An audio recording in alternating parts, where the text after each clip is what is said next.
영국 당국의 발표는 다시 한번 전 세계를 긴장으로 몰아넣고 있다는 정황이 포착되고 있습니다. 또한 미국도 최근 지금까지 미공개였던 다양한 미군의 자원들을 공개했다는 소식도 들려옵니다. 현재 팬데믹과 함께 전 세계에 매일 벌어지는 각종 소식은 한국에도 큰 영향을 끼친다고 합니다. 첫 번째, 영국 화웨이, 5G 모두 없애는 수순. 영국의 보리슨 총리는 코로나19 확산을 계기로 2023년까지 영국 인프라 구축 사업에 중국이 관여할 여지를 제로 수준으로 축소할 수 있도록 계획을 세우도록 요구했습니다. 영국은 그간 미국이 줄기차게 화웨이 5G 장비를 사용하지 말 것을 권해왔습니다만 말을 듣지 않았습니다. 트럼프 대통령은 특히나 영국을 압박해왔는데요. 지난 2월 영국이 화웨이 장비를 사용한다면 미국, 영국, 호주, 뉴질랜드, 캐나다 등 영어권 5개국 기밀 정보 동맹체인 파이브 아이즈가 수집한 정보에 접근을 제한하겠다고 밝히는 등 존슨 총리를 꾸준히 닥달하며 화웨이에서 손을 떼라고 설득했습니다. 일각에서는 미영 중심 동맹체인 파이브 아이즈에 금이 가는 게 아니냐는 말이 있을 정도로 화웨이 사용이 이슈였는데 영국은 미국의 말을 어느 정도만 반영해서 35% 수준까지 장비를 허용하다가 이제 완전 제로 수준으로 변경한 것이죠. 다소 황당한 일입니다만 중국의 화웨이 5G 기지국이 영국에 바이러스를 퍼뜨린다는 가짜 뉴스도 등장할 만큼 영국 내의 여론이 매우 좋지가 않았는데 이제 영국은 예전과는 완전한 다른 모습으로 중국 관련 정책을 펼칠 걸로 보입니다. 달라진 점은 예전에는 미국의 최우방 동맹이나 중국에 대해 수동적으로 대응을 했다면 이제는 미국과 거의 모든 중국에 대한 정책을 동일하게 가져갈 것으로 보이는 것입니다. 영국의 텔레그래프는 바이러스가 모든 것을 바꿔놓았다고 보도하며 보리스 총리가 중국과 거래를 상당히 축소시킬 것이라는 예상을 했습니다. 보리스 총리 본인도 코로나에 감염되었는데 총리 본인도 이에 대한 책임을 중국으로 돌리는 발언을 여러 번 해왔기 때문에 이런 맥락으로도 판단됩니다. 미 동맹체가 이제 서서히 팬데믹 책임론을 통일하며 중국을 압박하는 모양새입니다. 이미 호주는 관련 발언을 했다가 중국으로부터 보복 관세를 받고 있습니다. 문제는 이러한 불똥이 한국으로 튀는 게 아니냐는 걱정을 항상 할 수밖에 없다는 것입니다. 지난 2년간 한국은 미중 무역전쟁으로 인해서 중국의 장비를 사용하지 말아달라는 취지의 발언을 꾸준하게 미 당국에서 들어온 바 있습니다. 한국의 LG U+는 화웨이 5G 장비가 들어가므로 주한미군 지역에 설치 금지를 당하기도 했습니다. 따라서 앞으로 머지않은 시일 내에 미국은 한국을 압박할 수도 있다는 관측을 할 수 있습니다. 심지어 미국은 굉장한 기세로 미국의 힘을 공개하고 있다는 정황도 나오고 있습니다. 두 번째, 미국의 새로운 군 장비 공개 현황. 미국 해군이 고출력 레이저 무기 발사 시험에 성공했다고 밝혔다고 CNN이 22일 보도했습니다.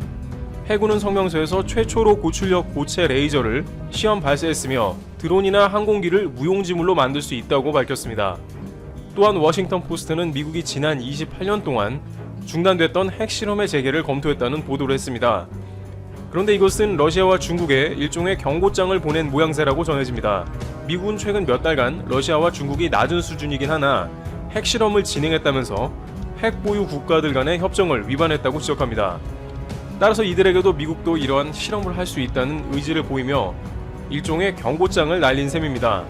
미국은 또한 B-21 등 각종 스텔스 폭격기 전략 자산도 공개하기 시작하면서 긴장감을 높이고 있습니다. 최근 괌에도 구형인 B-52가 물러가서 미국이 한 발 빼며 한반도 안보에도 위협을 주는 게 아닌가 했습니다만 괌에는 B-1B가 순환 배치되며 오히려 공군력을 대폭 확장하는 미국의 행보가 보이고 있습니다. 또한 F-35 전투기를 한국, 일본, 싱가포르, 인도, 대만 등 이른바 인도태평양 지역에 대거 배치하는 시나리오도 진행 중이기 때문에 한층 미중을 둘러싼 태평양 지역의 냉전 모드가 가속화될 것으로 관측됩니다. 이것은 미국이 중국, 러시아 등을 견제하는 상황에서 최근 팬데믹으로 인해서 본격적으로 중국에 대한 압박을 강화하는 모습으로 파악되고 있습니다.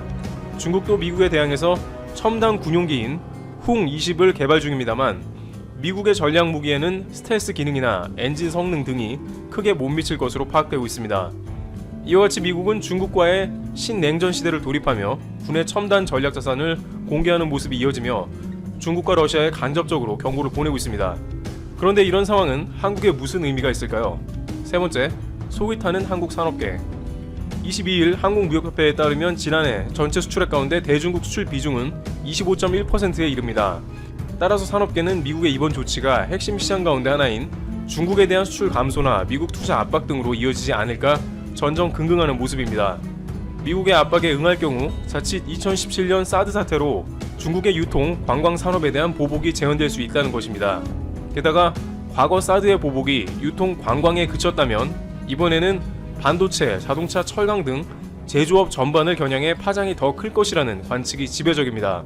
삼성과 하이닉스는 메모리 제품을 주력으로 하고 있어 일단 화웨이 제재로 인한 직접 타격은 피했습니다만 중국 기업의 제품 생산량이 감소하면 메모리 반도체 수요 또한 줄어들기 때문에 매출이 감소할 가능성이 큽니다. 반도체 업계 관계자는 중국에는 글로벌 생산기지가 몰려있어 세계 반도체 수요의 약 50에서 60%를 차지하고 있다며 공급망 탈중국은 현실적으로 불가능하다고 말했습니다. LG, SK 등이 막대한 자본을 투자한 배터리도 비상입니다. 한국과 미국의 동향에 따라 한국 업체를 배제해버리는 행태가 나오지 말라는 법이 없기 때문입니다. 네 번째, 홍콩 보안법, 미국 특단의 조치와 서방들. 중국의 홍콩 국가보안법 제정 추진에 대한 서방 국가들의 반발이 거세지고 있습니다. 미국에 이어 영국, 호주, 캐나다 3국 외무장관도 홍콩 보안법 제정에 반대하는 내용의 공동성명을 냈으며 EU까지 규탄 성명을 발표한 상황입니다. 이들은 중국이 홍콩에 대한 일국 양제를 명백하게 훼손했다고 지적합니다. 특히 미국은 홍콩에 대한 특별 지위를 박탈할 가능성을 시사하는 등 대중국 압박 강도를 강화하고 나섰습니다. 서방 자본의 대중국 유입 통로이자 아시아의 금융허브인 홍콩이 입게 될 경제적 피해를 부각하며 이를 지렛대로 모든 옵션이 테이블 위에 있다고 중국 옥죄기를 한층 더 강화한 모양새입니다. 케빈 헤셋 백악관 경제선임 보좌관은 중국 경제 및 홍콩 경제에 매우 안 좋을 것이다. 매우 큰 대가를 치르게 될 것이라며 중국 당국에 대한 경고를 이어갔습니다. 그러나 중국은 미국의 이런 움직임에 대해서 내정 간섭이라고 하며 사실상 홍콩 보안법을 강행하고 있습니다. 미 국무부는 홍콩의 자치 수준을 매년 검증해 홍콩이 누리는 경제 통상의 특별 지위를 유지할지 결정하게 돼 있습니다. 작년에 이 관련 법안이 통과되었기 때문에 만약 미국이 이를 평가해 홍콩 제재에 관한 승인이 이뤄진다면 홍콩 경제 및 중국 상황을 비롯해 세계 경제에 적지 않은 파장이 미칠 것으로 예상되는 중대한 문제입니다. 미 의회에서도 여야를 막론하고 강경 대응 기류가 감지되고 있기 때문에 풍전등화의 상황이 연출됩니다. 홍콩은 실제 예전에 GDP 생산을 18%까지 감당하며 중국의 경제에 큰 영향을 끼쳤지만 중국은 예전부터 홍콩의 중요도를 계속해서 낮춰왔었고 현재는 3.7%까지 GDP 생산 기여도를 떨어뜨려 놓은 모습입니다. 중국 지도부는 당장 홍콩의 다국적 기업을 잃더라도 결국에는 중국 본토에 많은 기업들이 있기도 하고 중국에서 추진하는 외환 자유화 등을 통해 금융 강국으로 부상할 것이라는 계획을 갖기 때문에 어차피 홍콩 문제는 일종의 국가 권력을 위해서 잠시 겪는 생채기 정도로 치부할 수 있다는 의견도 제시되고 있습니다. 다섯 번째, 홍콩 보안법으로 한국이 이득 볼 수도. 홍콩 사우스 차이나 모닝포스트 SMP에 따르면 전문가들은 홍콩 보안법 추진이 글로벌 금융 허브로서의 홍콩의 명성에 해를 끼치고 외국 자본의 홍콩 이탈이라는 결과를 낳을 수 있다고 우려했습니다. 미국 전략국제문제연구소의 제임스 루이스 기술 프로그램 책임자는 중국 지도부가 홍콩 문제에 대해 잘못 생각하고 있는 것 같다며 그들이 조심하지 않으면 금융 부분에서의 황금알을 낳는 거위를 죽일 수 있다고 지적했습니다.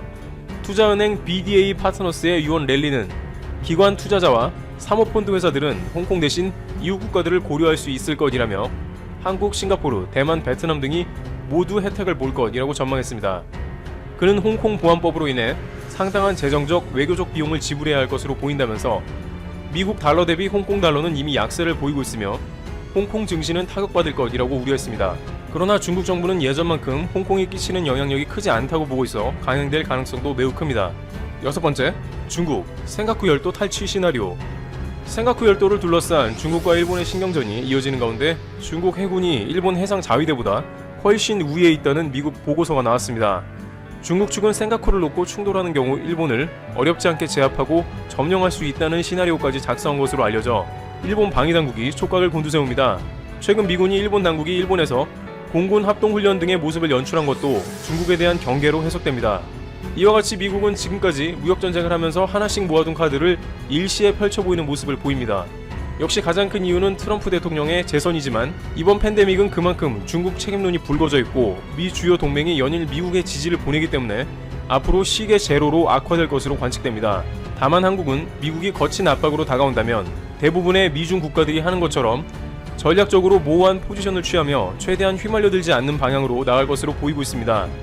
팬데믹으로 유발된 미중 패권 싸움이 한국을 비롯해 전 세계에 엄청난 파장을 불러오고 있는 상황입니다. 트리오티브 여기서 마치겠습니다. 클릭해주셔서 감사합니다. 한국에 진출한 일본 기업들이 심각한 매출 부진을 이기지 못하고 줄지어 짐을 싸고 있습니다. 자국 기업들의 소식을 접한 일본 네티즌들도 다양한 반응을 보였는데요. 어떤 내용인지 알아보았습니다. 일본 산케이 신문에 따르면 유니클로와 함께 지유를 운영하는 패스트 리테일링 회사는 8월을 전후로 한국에 있는 모든 지유 점포를 폐점하고 지유 쇼핑몰 사업 역시 7월 말까지 종료한다고 발표했습니다. 지유가 오프라인 사업을 접는 것은 지난 2018년 9월에 한국에 첫 매장을 시작한 지 약 1년 9개월 만입니다. 유니클로보다 20에서 30% 좀 더 저렴한 가격으로 국내 시장에 파고든 지유는 지난해 7월부터 이어진 불매운동의 영향과 C19로 인해 매출에 막대한 타격을 입으면서 경영난이 견딜 수 없는 수준에 이르게 되자 결국 한국 사업 포기 결정을 발표했습니다. 이에 대해 FRL 코리아 측은 전반적인 비즈니스 구조 변화의 필요성 등을 반영한 후 이같이 결정했다며 오프라인 매장 운영 중단으로 불편을 끼쳐드려 송구하다고 전했습니다. 지유보다 인지도가 높고 한국에 180개 매장을 운영하고 있는 유니클로 역시 지난해부터 이어진 매출 부진으로 많은 어려움을 겪으면서 일부 매장 문을 닫거나 감원까지 추진하는 등 고강도 구조조정을 벌이고 있습니다. 올림푸스가 한국 시장에서 철수한다는 소식에 이어 지유 소식을 접한 일본 네티즌들도 다양한 반응을 보였습니다. C19 이후로 코리아 리스크에 대한 대응이다. 불매운동의 승리군요. 유니클로도 축소해야 한다. 한국 종업원의 해고를 가속시켜보자. 불매와 반일을 하고 있기 때문에 종업원들도 기뻐할 것이다. 올림푸스도 철수하고 일본을 이겨서 좋았지요. 불매운동의 성과이다. 일자리는 점점 사라집니다만 자존심을 높게 가지고 앞으로도 노력해주세요. 폐점 세일 때 우길기를 프린트한 티셔츠를 판매하는 것은 어떨까요? 분명 결별에 어울리는 반응이 돌아올 겁니다. 일본 기업은 한국에서 철수해라. 은혜를 원수로 돌려주는 나라. 정치가 잘 안되면 과거를 꺼내고 불매운동. 이제 지긋지긋하다. 알아들을 수가 없어요. 이제 한국에 쓸데없는 돈 쓰지 마세요. 전략이고 뭐고 지유도 유니클로도 한국에서 철수하는 것이 미래를 위한 것 아닌가? 단점밖에 없다. 한국아 잘 있거라 세일 이런 거 하면 되지 않겠나? 그게 좋다. 한국산도 필요 없으니 수입하지 않기를 바란다. 손세정제 알코올 농도까지 사기쳤다. 좋은 일 아니겠나? 8월이 아닌 바로 당장 부탁하고 싶다. 실업자 늘어나서 만세다. 한국과 연관되면 안 된다고 했잖아. 도망치는 것이 이기는 것이다 등의 반응을 보였습니다. 현재 한국은 일본의 상황과는 정반대로 방역에 성공했고 확산을 컨트롤할 수 있는 단계까지 오면서 경기가 다시 회복하려는 기미를 보이고 있습니다. 하지만 한국에 진출한 일본 기업들은 부진한 상황이 심각한 수준에 이르면서 대규모 적자에 허덕이며 경영난을 이기지 못하고 한국 시장을 떠나고 있습니다. 이처럼 불매운동에 이어 사회적 거리두기로 인해 견디기 힘든 시기를 보내고 있는 일본 기업들이 점차 늘어나고 있지만 일본 네티즌들은 자국 기업의 피해 소식에 기뻐하며 더 많은 기업들이 철수하기를 희망하고 있습니다. 이상 피커TV였습니다. 끝까지 시청해주셔서 감사합니다. 유익하셨다면 구독, 좋아요, 공유하기도 꼭 부탁드립니다.